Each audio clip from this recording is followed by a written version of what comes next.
वाघाच्या गळ्यातील radio collar ही अशी काढली जाते.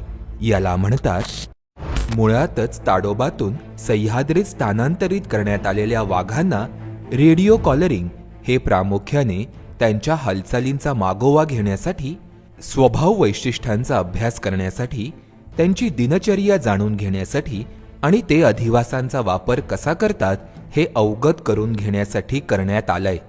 चंदाच्या गळ्यात लावलेल्या रेडिओ कॉलरची बॅटरी कार्यान्वित राहण्याची क्षमता ही GPS सिग्नल प्राप्त करण्याच्या कालावधीवर अवलंबून आहे. थोडक्यात चंदाच्या ठाव ठिकाण्याचे GPS सिग्नल हे दर अर्ध्या तासांनी प्राप्त होतात. त्यामुळे दर अर्ध्या तासांनी बॅटरी चालू होते आणि सिग्नल पाठवून पुन्हा ती बंद होते.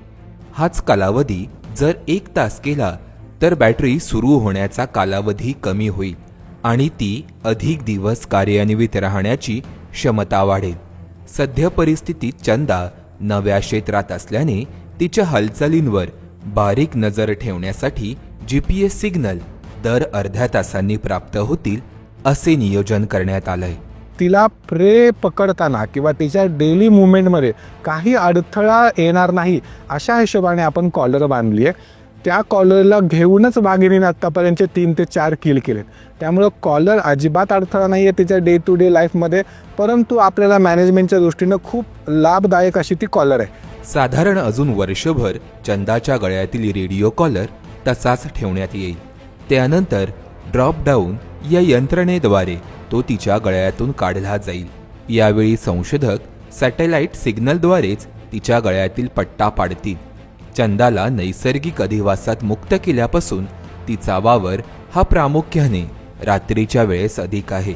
रात्रीच्या वेळी ती साधारण 10 ते 12 किलोमीटरचा परिसर पालथा घालते.